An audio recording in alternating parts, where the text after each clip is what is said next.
بسم الله الرحمن الرحیم. اللهم صل علی محمد و علی آل محمد كما صليت على ابراهیم و علی آل ابراهیم انك حمید مجید و بارک علی محمد و علی آل محمد كما باركت على ابراهیم و علی آل ابراهیم انك حمید مجید. عرض سلام دارم و ادب و احترام خدمت همه شما بینندگان عزیز و ارجمند. در اولین قسمت از برنامه آیات حج در خدمت شما خوبان و عزیزان هستیم، با امید اینکه در این سری برنامه و مجموعه برنامه بتونیم که به همراه شما عزیزان و خوبان مروری داشته باشیم، هرچند کوتاه در حد وقت برنامه که اجازه بده، بر آیاتی که در کلام الله مجید در موضوع حج وارد شده. حج رکن پنجم دین مبین اسلام. حج همون عبادت بزرگی که در روزها و زمانهای مشخصی در اماکن مشخصی به شکل مشخصی انجام میشه به یاد ابراهیم علیه السلام و رسول الله صلی الله علیه و سلم و بر مسیر آن حضرت علیه السلام که ادامه مسیر ابراهیم علیه السلام هست.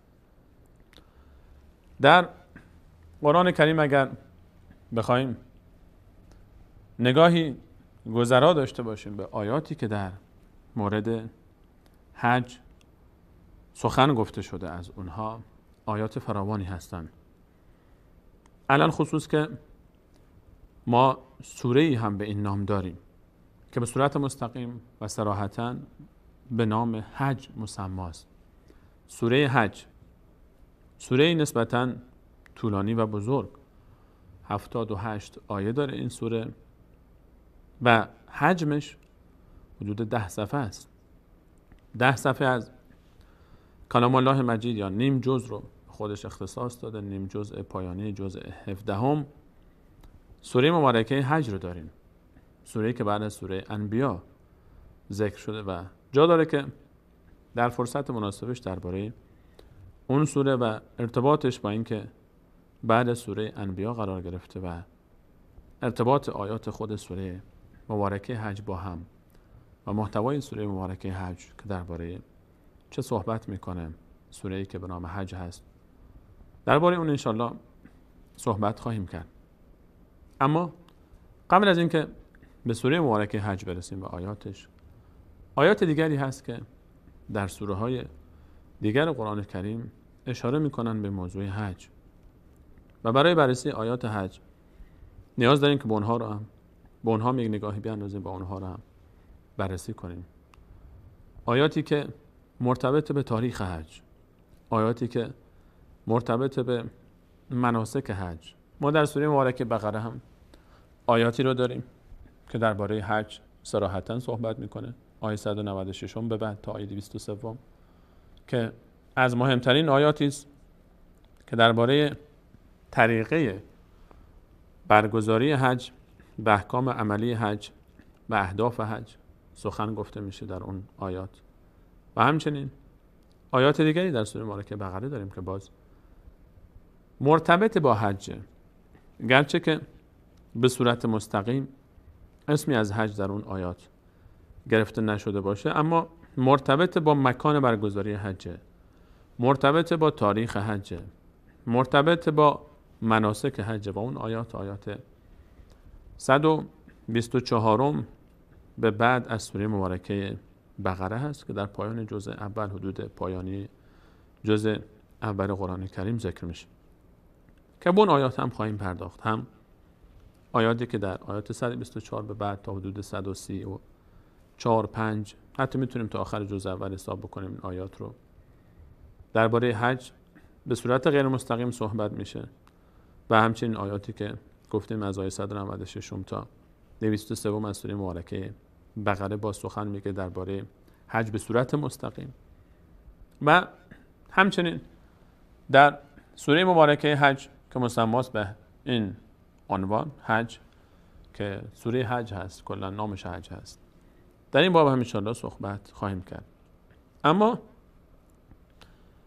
مناسب میبینم که در ابتدای این صحبت و سخن از آیه شروع بکنیم که در سوره مبارکه آل عمران قرار گرفته در 96مین ترتیب این آیات، یعنی آیه 96 سوره مبارکه آل عمران هست و در امتدادش آیه 97 هم مرتبط به موضوع حج و حکم حج در آیه 97 ذکر میشه. اما آیه 96 آیه است که اشاره میکنه به بزرگترین شعار، بزرگترین نشانه و علامت حج که همون کعبه مشرفه است. آیه‌ای که در موضوع حج و در باب حج از آیات کلیدی است که باید حتما به اون اشاره بشه و درباره اون صحبت بشه. آیه‌ای که سعی کردیم تا تصویری رو که خدمت شما میرسه هم مزین بکنیم به این آیه و بالای سر من نوشته شده. آیه 96 سوره مبارکه آل عمران هست. الله متعال در این آیه میفرماید اعوذ بالله من الشیطان الرجیم ان اول بیت وضع للناس للذی ببکة مبارکا و هدی للعالمین. همانا اولین خانه ای که برای انسانها، برای عبادت انسانها در روی زمین بنا شده، اون خانه است که در بکه هست. اولین خونه ای رو که الله تعالی میفرماید من برای عبادت انسانها این خونه رو روی زمین قرار دادم، خونه است که در بکه است. بکه نام دیگر مکه است. تا همین بخش آیه رو اجازه بدید که با دقت بیشتری بهش بررسی کنیم، بهش نگاه کنیم و دقت کنیم دربارش. الله متعال میفرماید که اولین خونه‌ای که وضع شده برای عبادت تمام انسان‌های روی زمین، انسان‌هایی که در دنیا وجود دارن، خونه‌ایه که در مکه است. اشاره به این مکان داره، اشاره به یک خانه داره، با اون کعبه است، با اون خونه‌ای که مشرفه و مزین به بیت الله، اضافه شده به لفظ جلاله به نام الله، خانه الله، بیت الله، بیت الحرام، بیت العتیق، اسمهای مختلف کعبه مشرفه است. اولین خانه‌ای که برای عبادت انسانها روی زمین بنا شده، اولین عبادتگاه روی زمین، اولین مکانی که اختصاص داده شده به عبادت الله تعالی و نسبت داده شده به الله تعالی به خاطر تشریفش، تکریمش و عظمتش، بیان جایگاهش. خانه کعبه قبل از ابراهیم علیه السلام، اون چیزی که ما فکر میکنیم ابراهیم علیه السلام اول بار خانه کعبه رو بنا کرد، اما تاریخ کعبه برمیگرده به قبل از ابراهیم علیه السلام و گفته میشه که از زمان آدم علیه السلام وقتی که فرود آمد به زمین در این مکان مشغول عبادت بود و خیمه ای داشت از فیروزه که در اون عبادت میکرد در مکان خانه کعبه فعلی. و بعد از اون که آدم علیه السلام وفات کرد، فرشتگان اون خیمه رو بردن و به جای اون بعدها در زمان حضرت شیث علیه السلام یک 4 دیواری ساخته شد و این مسیر ادامه پیدا کرد و در طوفان نوح غرق شد و رفت و بعد در زمان ابراهیم علیه السلام تجدید بنا شد. در روایت از رسول صلی الله علیه و سلم پرسیده شد که یا رسول الله، اولین مسجدی که روی زمین ساخته شد چی بود؟ محل سجده، محل عبادت، اولین عبادتگاه. فرمودن مسجد الحرام، محلی که مسجدی که کعبه قلب اونه و مکه مکرمه مشرفه به این خانه. ان اول بیت وضع للناس للذی ببکته. اولین خونه‌ای که برای عبادت انسان‌ها در طول تاریخ ساخته شده کعبه است. الله متعال می‌فرماید این خونه ان اول بیت وضع للناس للذی ببکته، اون خونه است که در بکه هست. بکه گفتیم نام دیگر مکه است. به خاطر این به مکه بکه هم گفته میشه که در همکوبنده ظالمین بوده در طول تاریخ. بکه یعنی چیزی که در هم میکوبه. یک از صفات و نامهای مکه است. در طول تاریخ هر شهری، هر شخصی که، هر گروهی که قصد اهانت و دست درازی و گستاخی به این شهر داشتن در هم کوبیده شدن. داستان ابرهه معروفه و مشهوره که الله متعال سوره به اسم فیل در قرآن کریم ذکر میکنه که حکایت اصحاب فیله. شخصی چشم دیدن کعبه رو نداره. اولین خونه‌ای که برای عبادت انسانها روی زمین ساخته شده و بدون شک مشرفترین و با عظمتترین و مقدسترین مکان روی زمینه و قصد تخریبش بلند میشه از یمن با لشکریش. ابرهه نامی با لشکری از پیل میاد برای تخریب بیت الله الحرام، برای تخریب اول بیت وضع للناس و خیال باطل خودش میاد تا کعبه رو خراب بکنه و در مسیر قبل از این که برسه به نزدیکی های مکه لشکر خودش رو الله متعال از آسمون پرندگان کوچکی به اسم ابابیل رو میفرسته، شبیه پرستوهای مناطق ماست. در منقار و در چنگال هاشون گل های خشک شده ای دارن، بسیار کوچک، شاید به اندازه نخودی بیشتر نبوده باشه. اینها رو از بالا بر سر این افراد میندازن. نخود نگو، گل خشک شده نگو، موشک بگو که هر کدوم از اینها وقتی که به سر این افراد فرود میاد همه رو از بین میبره. الله متعال میفرماید اونها رو فجعلهم کعصف مأکول، مثل اون گیاهی که گوسفندی، حیوانی خورده باشه، جویده باشه و تف کرده باشه اینطوری شدن. الم تر کیف فعل ربک باصحاب الفیل، آیا ندیدی الله تو با اصحاب فیل چیکار کرد؟ الم یجعل کیدهم فی تضلیل، آیا اون نقشه و تدبیر اونها رو در ضلالت و گمراهی نگذاشت؟ و ارسل علیهم طیرا ابابیل، فرستاد ابابیل رو به سراغ اونها، ترمیهم بحجارة من سجیل، با یک گله های خشک شده ای که شبیه سنگ بود، اینها رو با سنگ ریزه های از گله های خشک شده سفتی اینها رو مورد هجوم قرار دادن و هلاک کردن و به مانند علف جویده شده ای شدن. این مکه است. این شهری است که الله متعال در اون باره فرمود هر کسی که اراده گناه و تعدی و تجاوز و اهانت به این مکان داشته باشه، مجرد این که فقط اراده بکنه، الله تعالی فرمود نذقه من عذاب علیم، من از عذاب دردناکی اون رو میچشونم. خط سرخ الله تعالی است. اینجا محدوده ایه که الله تعالی اجازه نمیده کسی بخواد اینجا بیاد و گستاخی بکنه. کسانی که دشمن کعبه هستن، کسانی که دشمن کعبه، مخالف توحیدن، مخالف رونق اولین خونه ای که برای عبادت الله تعالی روی زمین بنا شده، الله تعالی اونها رو مهلت نمیده. نذقهم من عذاب علیم، از عذاب دردناک اونها رو میچشونم. برگردیم به آیه 96 آیه سوره مبارکه آل عمران. ان اول بیت وضع للناس للذی ببکه، همون خونه است که در مکه است، همون خونه است که در بکه است، اون شهری که در هم میکوبه متجاوزین خودش رو.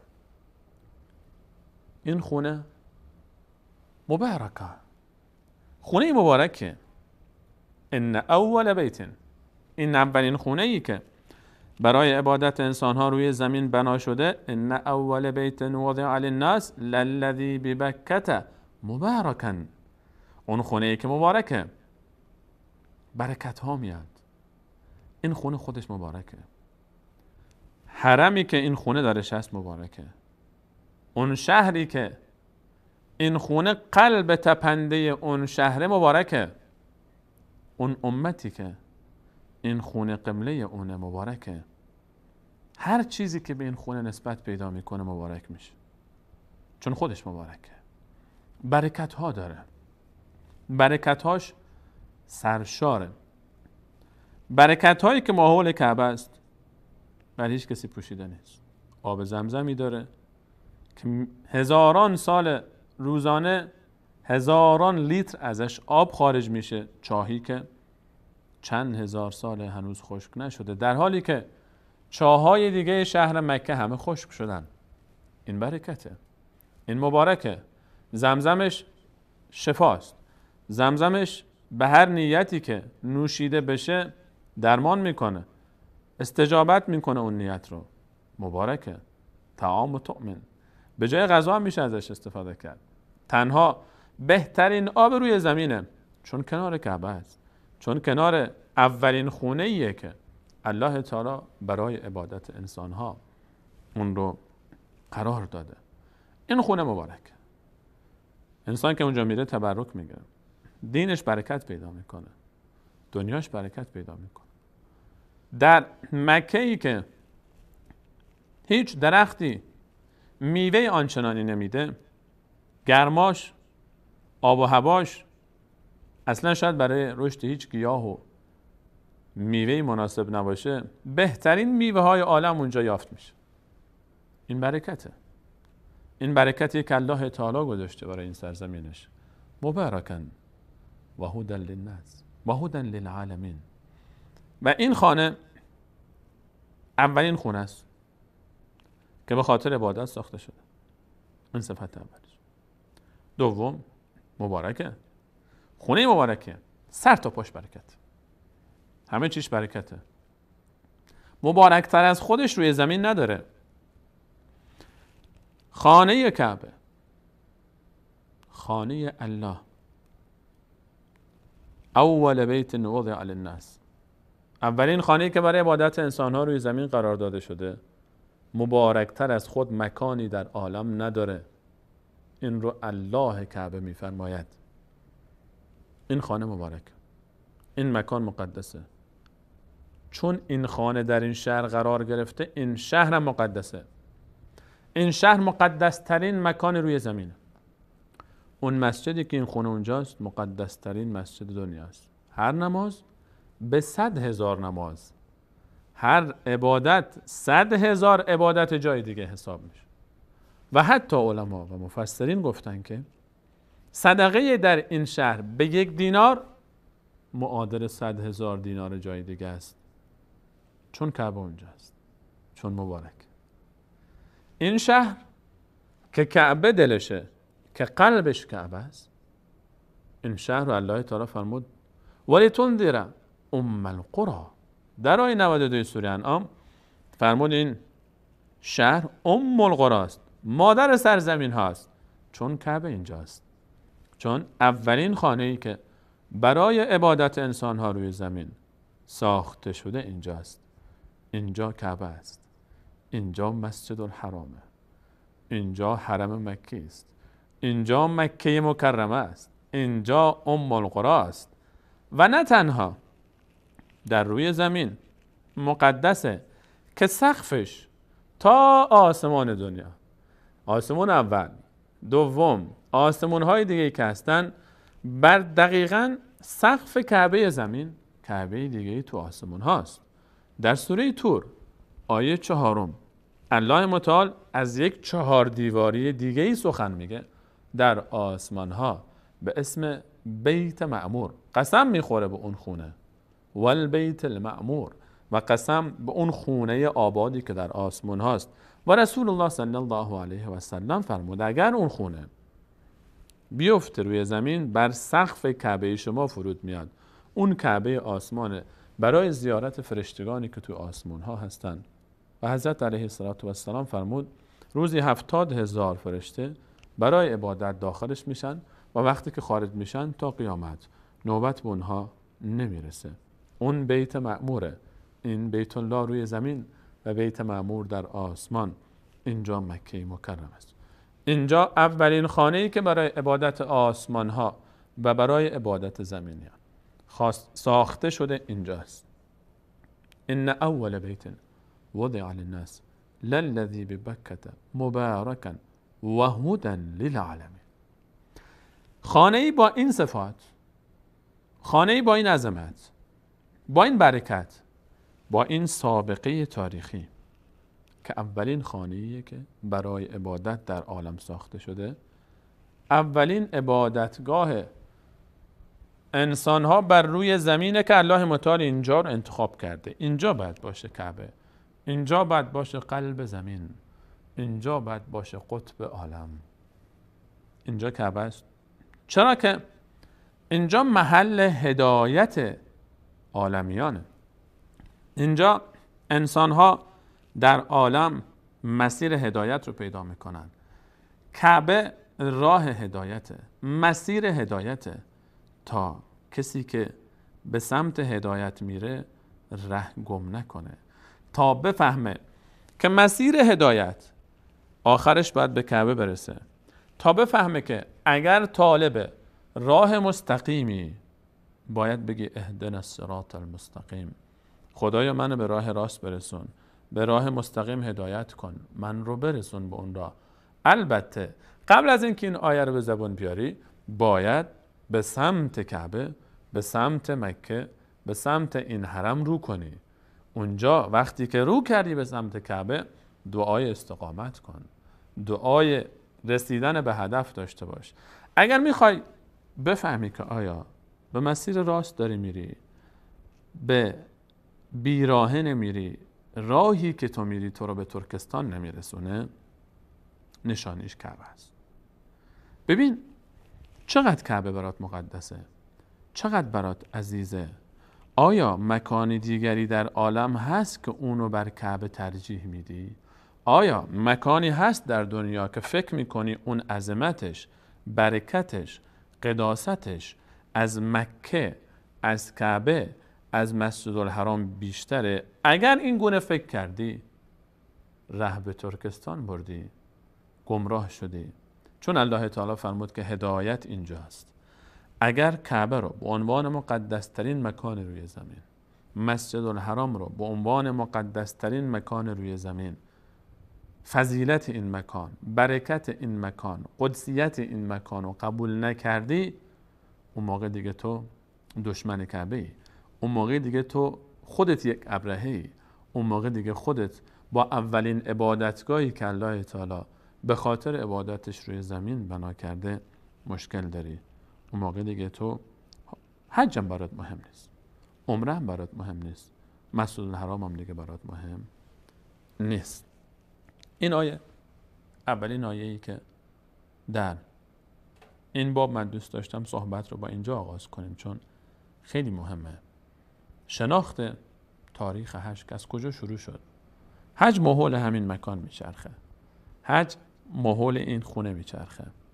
حج بعد از این آیه 96 که الان از سوره مبارکه آل عمران خدمت شما بیان کردیم، آیه بعدی الله تعالی از حج سخن میگه که انشاءالله اونو در برنامه بعد به همراه شما عزیزان مرور خواهیم کرد. از این که تا این لحظه برنامه خودتون رو یاری کردید تشکر میکنم. در برنامه بعدی درباره آیه 97 صحبت خواهیم کرد، آیه‌ای که بعد از این آیه است.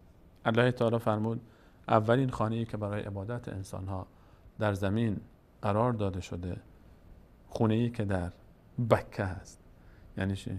مواظب باشید با این شهر دشمنی نکنید که تباه میکنه شما رو، از بین میبره شما رو.